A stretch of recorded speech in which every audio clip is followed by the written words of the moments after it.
Hello everyone, welcome to Raji home style. నేను మీ రాజేశ్వరి అండి.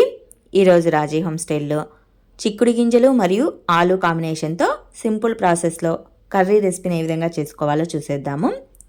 మొదటగా నేను ఇక్కడ కొన్ని చిక్కుడు గింజలు తీసుకున్నాను, అలాగే 1 ఆలు తీసుకున్నాను, 2 టమాటా తీసుకున్నానండి. చిక్కుడు గింజలు ఆలు రెండు ఈక్వల్గా ఉంటే కనుక కర్రీ రెసిపీ బాగుంటుంది. సో రెండింటిని నేను ఈక్వల్గా తీసుకున్నాను. ఆలుని పీల్ ఆఫ్ చేసేసి కడిగేసి ఇలా చిన్న చిన్న ముక్కలుగా కట్ చేసుకోవాలి. టమాటాను కూడా చిన్న చిన్న ముక్కలుగా కట్ చేసుకున్నాను. చిక్కుడు గింజలను అయితే కనుక శుభ్రంగా కడిగేసి ఒక ప్లేట్లోకి తీసుకున్నానండి.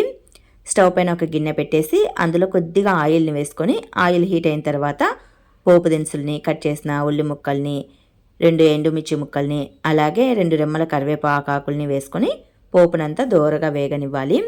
పోపు అనేది లైట్గా వేగిన తర్వాత కచ్చాపచ్చాగా దంచిపెట్టి ఉంచుకున్న అల్లం వెల్లుల్లిని వేసుకోవాలి.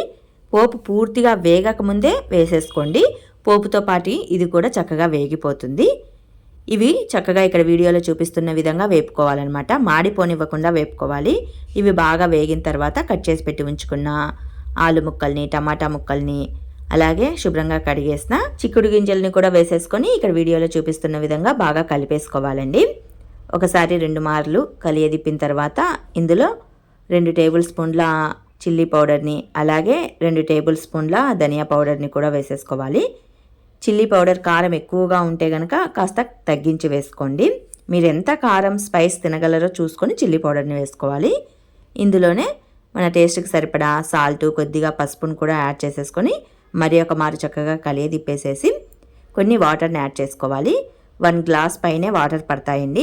ఎందుకంటే చిక్కుడు గింజలు ఆలు చక్కగా ఉడకాలి కాబట్టి 1 గ్లాసు 1.5 గ్లాస్ వాటర్ అయితే కనుక పడుతుంది. స్టవ్ని మీడియం ఫ్లేమ్లోకి టర్న్ చేసేసుకొని 8 to 10 మినిట్స్ పాటు ఉడికించుకుంటే సరిపోతుందండి. మరి ఎక్కువసేపు ఏమీ అవసరం లేదు. ఈ పులుసు కూర అనేది చిక్కగా ఉంటే కనుక కూర రెసిపీ అనేది బాగుంటుంది. మధ్య మధ్యలో అడుగంటనేయకుండా 2-3 సార్లు కలియదిప్పుకోవాలి. ఇక్కడ వీడియోలో చూపిస్తున్న విధంగా ఆలు చిక్కుడు ఉడికితే సరిపోతుందనమాట.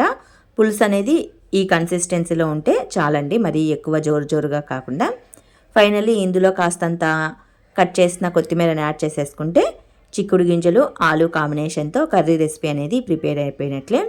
చాలా బాగుంటుందండి. రైస్లోకి కానీ, సంగట్లోకి కానీ, ఈవెన్ చపాతీ పుల్కాలోకి కూడా బాగుంటుందన్నమాట.